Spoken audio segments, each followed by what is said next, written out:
الحمد لله وكفى والصلاة والسلام على محمد المصطفى وعلى آله وأصحابه أجمعين. أما بعد فأعوذ بالله من الشيطان الرجيم. بسم الله الرحمن الرحیم. سامعین محترم، آج میں آپ حضرات کے سامنے کچھ معروضات پیش کرنا چاہتا ہوں شیاطین اور جنات کے بارے میں اور ان کی طاقت کے بارے میں، ان کے مکانات کے بارے میں. اللہ تعالیٰ سے دعا ہے کہ اللہ تبارک و تعالیٰ ہم سب کو ان باتوں پر عمل کرنے کی توفیق عطا فرمائے. میرے عزیز ساتھیوں، سب سے پہلی بات تو یہ ہے کہ کیا شیاطین اور جنات کو موت آتی ہے؟ تو یہ تو صریح دلیل ہے ہمارے پاس اس کے بارے میں کہ کل نفس ذائقۃ الموت، ہر نفس کو موت کا ذائقہ چکھنا ہے، چاہے وہ چھوٹا ہو یا بڑا، چاہے وہ جوان ہو یا بوڑھا، چاہے وہ بچہ ہو، چاہے وہ کمزور ہو یا طاقتور، ہر نفس کو موت کا ذائقہ چکھنا ہے. اور یہ ایک ایسی سخت تکلیف ہے، ایک ایسی سخت سکراہٹ ہے کہ اللہ تبارک و تعالیٰ تمام مسلمانوں کو اس سے محفوظ فرمائے اور امن و امان میں رکھے. سامعین محترم، ہم اصل بات کی طرف آتے ہیں کہ شیاطین مرتے ہیں. ایک دلیل جو میں نے آپ کے سامنے تلاوت کی قرآن کی آیت ہے.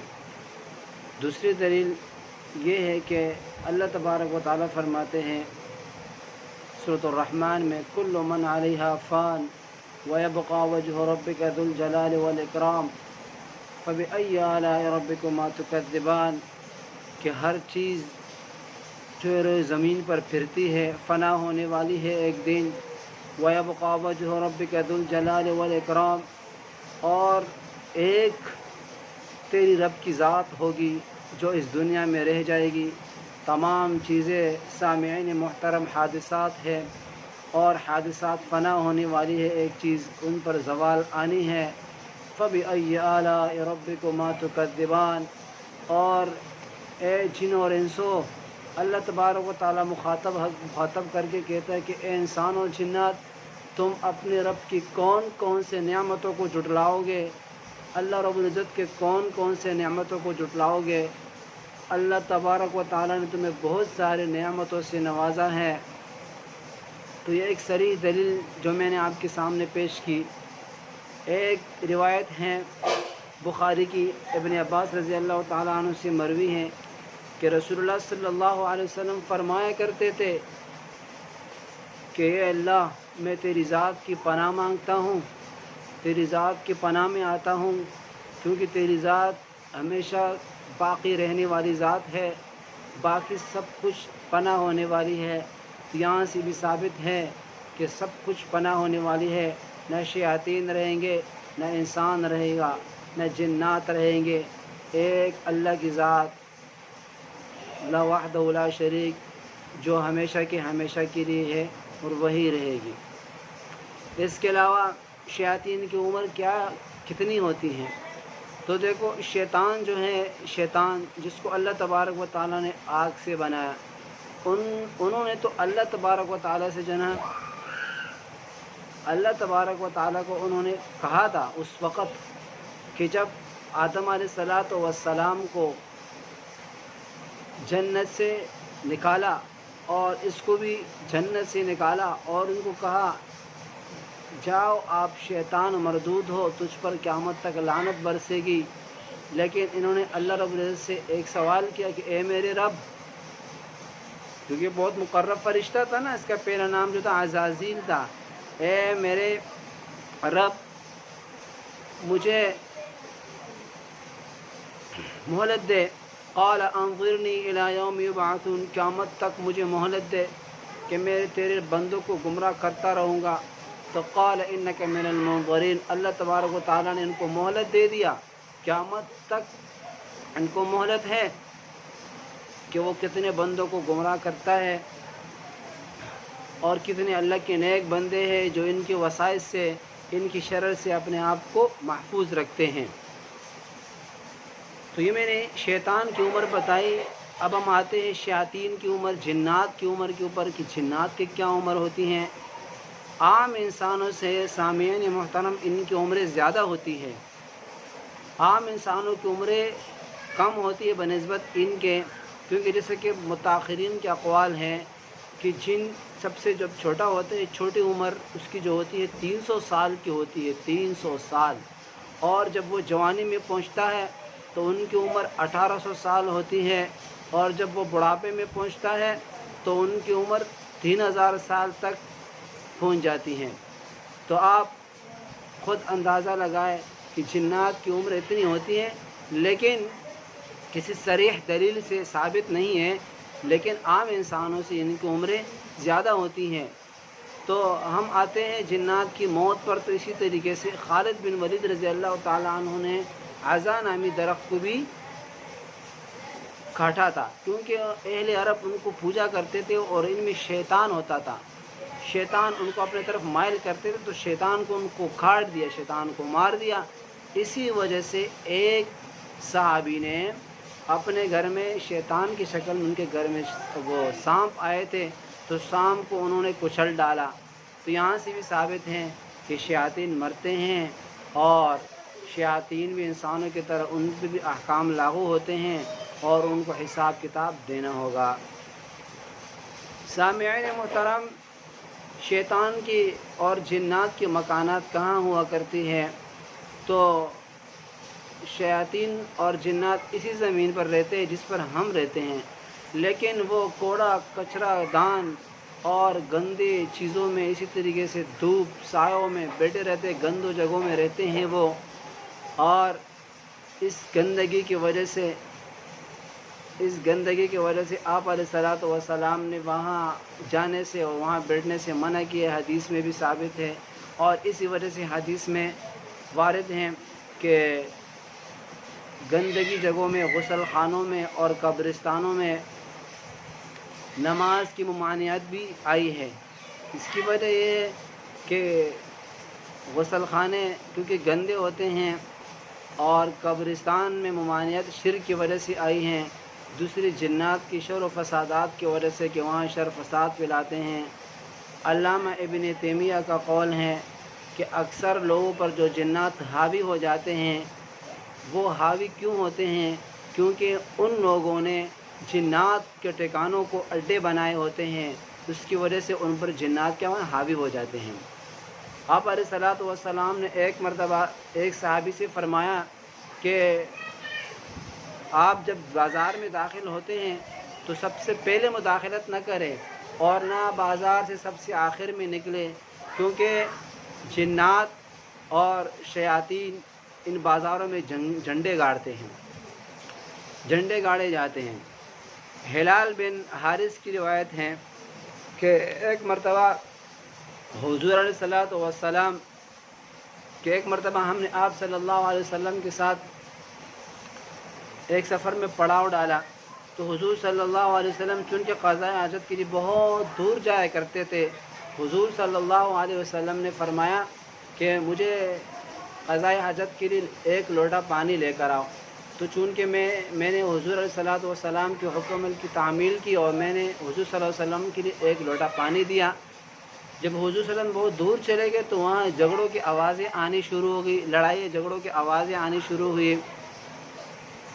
حضور علیہ الصلوۃ والسلام جب تشریف آور ہوئے آئے تو ہم نے دریافت کیا کہ یا رسول اللہ صلی اللہ علیہ وسلم جھگڑوں کی آوازیں آ رہی تھی، کیا ماجرا تھا؟ تو حضور صلی اللہ علیہ وسلم نے فرمایا کہ چونکہ جنات دو قسم کی جنات میرے پاس آئے تھے، ایک مسلمان قسم کی جنات تھے اور کچھ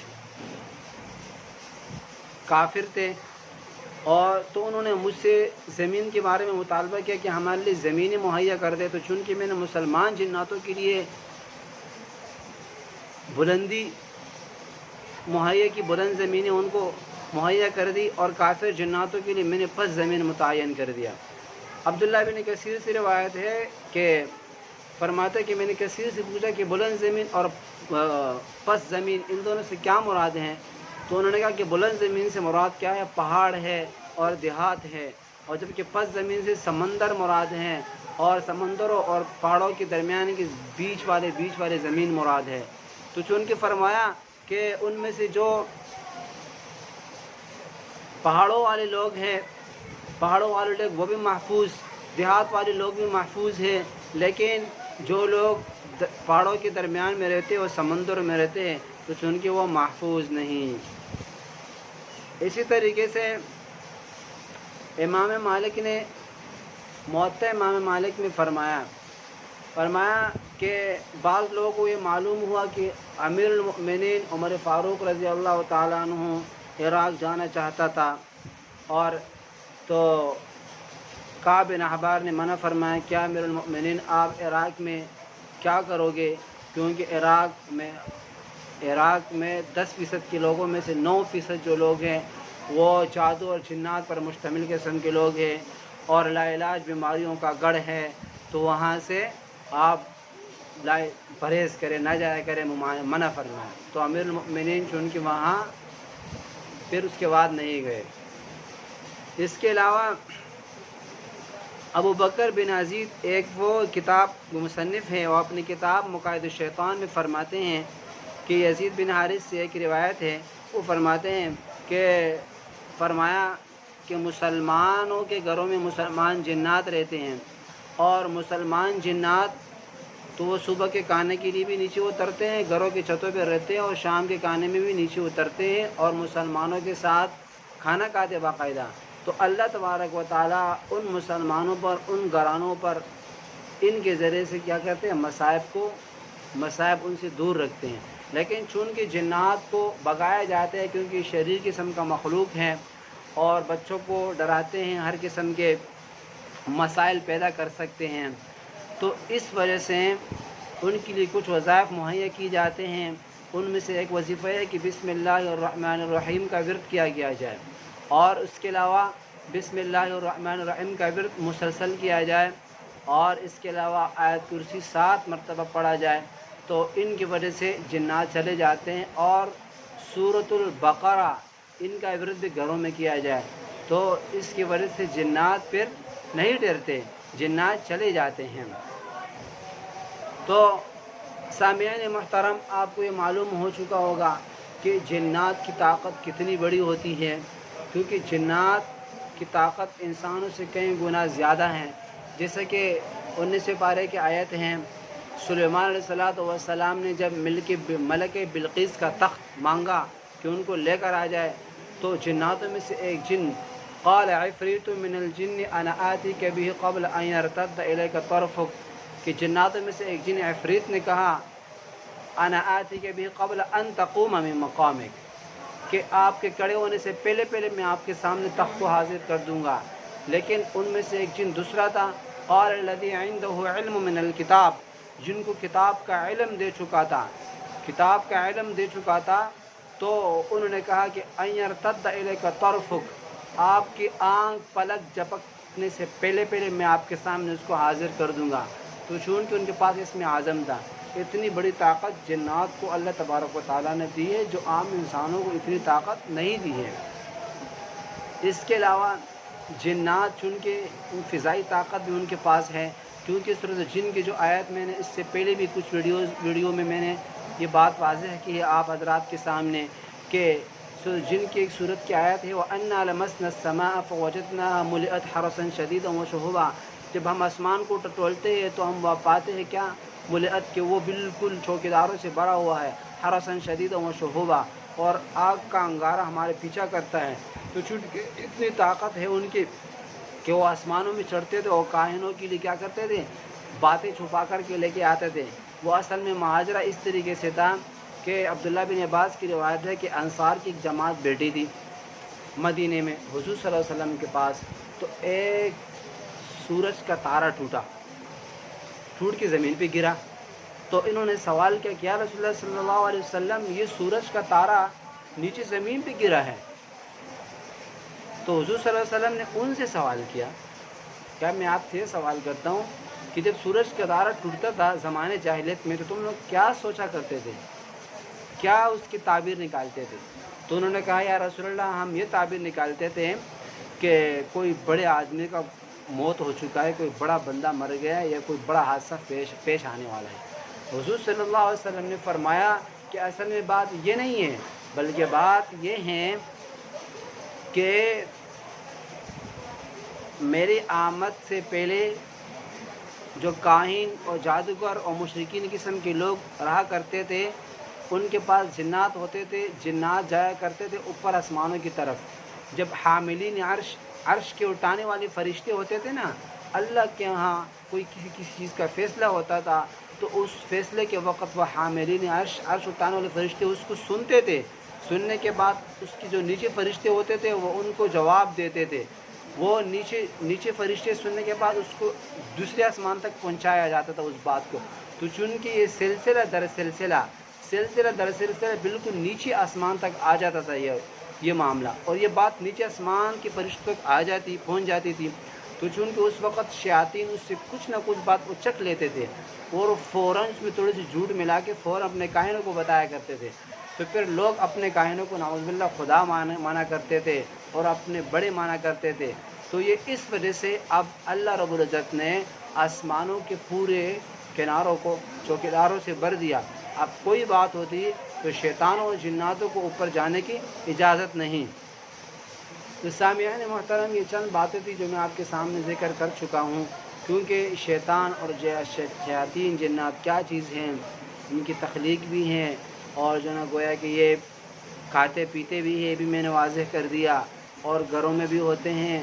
تو چونکہ ان کے لیے کچھ وظائف دی جاتی ہیں، وہ وظائف بھی میں نے آپ کے سامنے شیئر کر دیے، اور ان سے بچنے کے لیے بھی کچھ وظائف دی جاتی ہیں۔ تو اللہ رب العزت ہم سب کو ان تھوڑے سے باتوں پر عمل کرنے کی توفیق عطا فرمائے۔ وآخر دعوانا الحمدللہ رب العالمین۔